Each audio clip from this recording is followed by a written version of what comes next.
Dear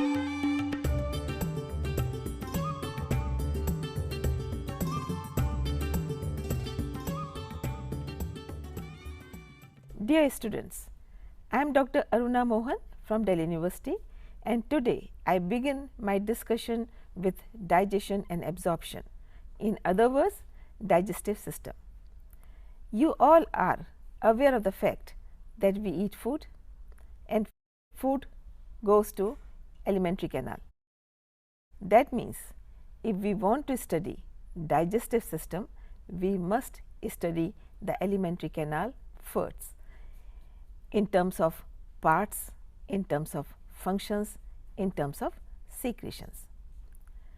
Our alimentary canal begins with mouth and ends with anus.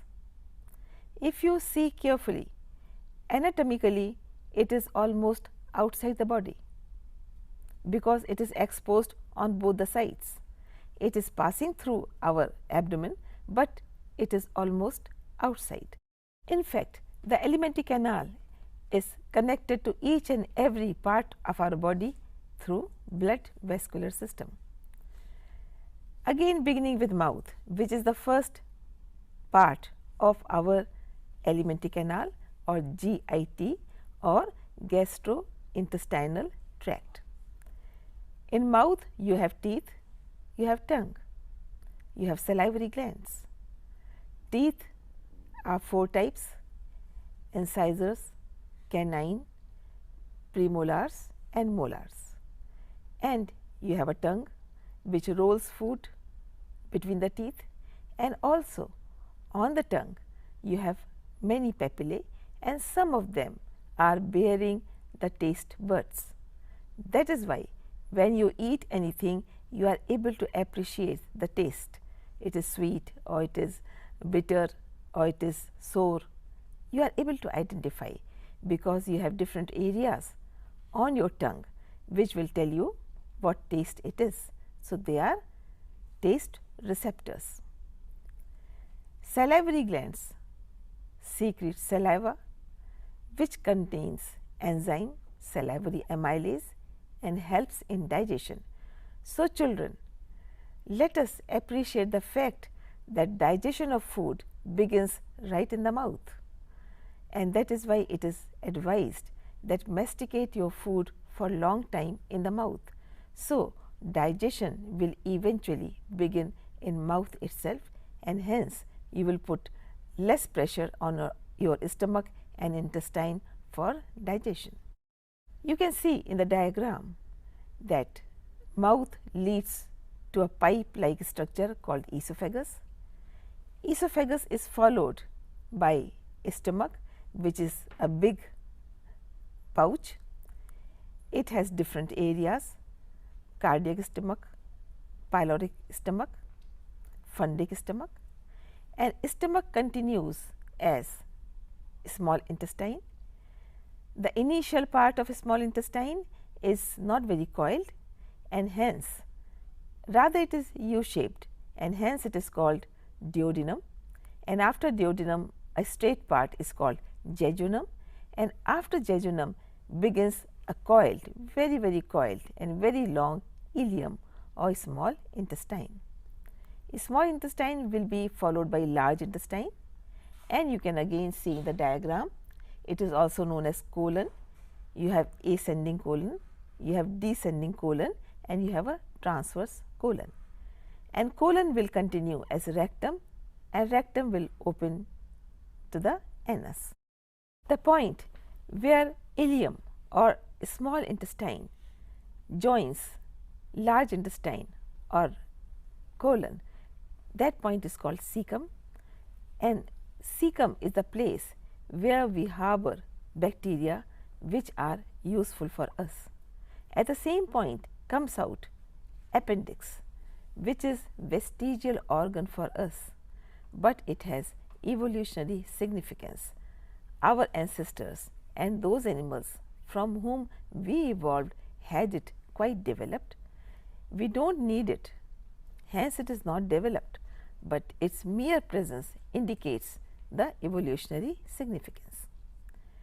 Now, let us talk about some sphincters. What is meant by sphincter? We know esophagus continues into the stomach. So, at that point you will have one sphincter, esophageal sphincter, and its job is, its function is that it will not allow food content to move from stomach to esophagus. We know when we eat food, from mouth it goes to esophagus, and from esophagus it will go to stomach.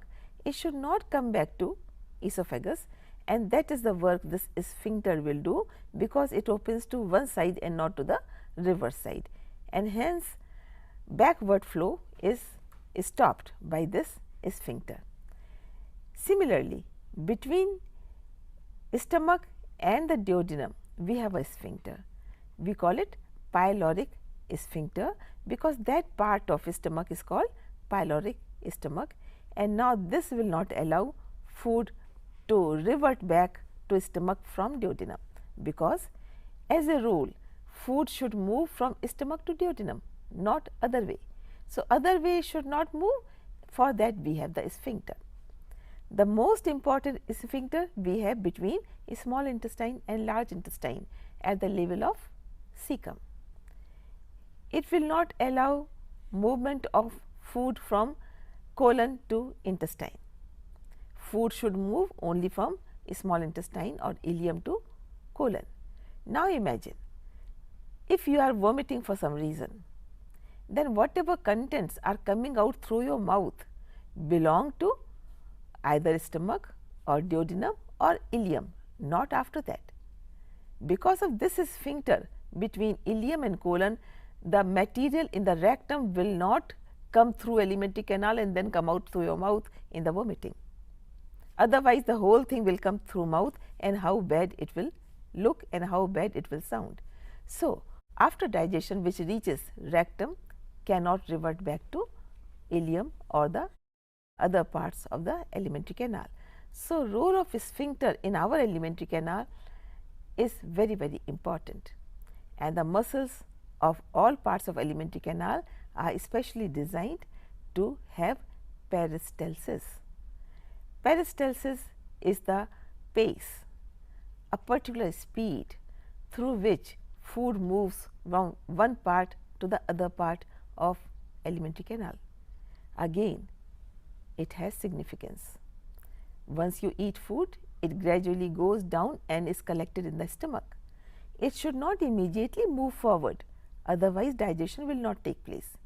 When it reaches a small intestine, it should not move through small intestine in a very fast speed, otherwise absorption will not take place. And when it reaches rectum, again the speed should not be fast, otherwise we are visiting toilet all the time. So, this pace, this peristalsis is very important. If the wave of peristalsis is very fast, you have diarrhea, and if it is very slow, you have constipation. This is about the parts of alimentary canal. In addition, I would like to say we have associated glands to the alimentary canal, namely liver and the pancreas. Liver secretes bile, which helps in handling the fat which we eat, and pancreas secrete all the three enzymes which can take care of all the three major food products like proteins, carbohydrates and fats. Going forward, I would like to give you the list of alimentary canal parts in a particular order, starting with mouth, which has teeth and tongue and salivary glands, then buccal cavity, esophagus, stomach, duodenum, jejunum, ileum, colon, rectum and anus. Teeth in your case are diphyodont. What do I mean by this term diphyodont? Di means always two. So, you have two sets of teeth. When you are born, you do not have any teeth.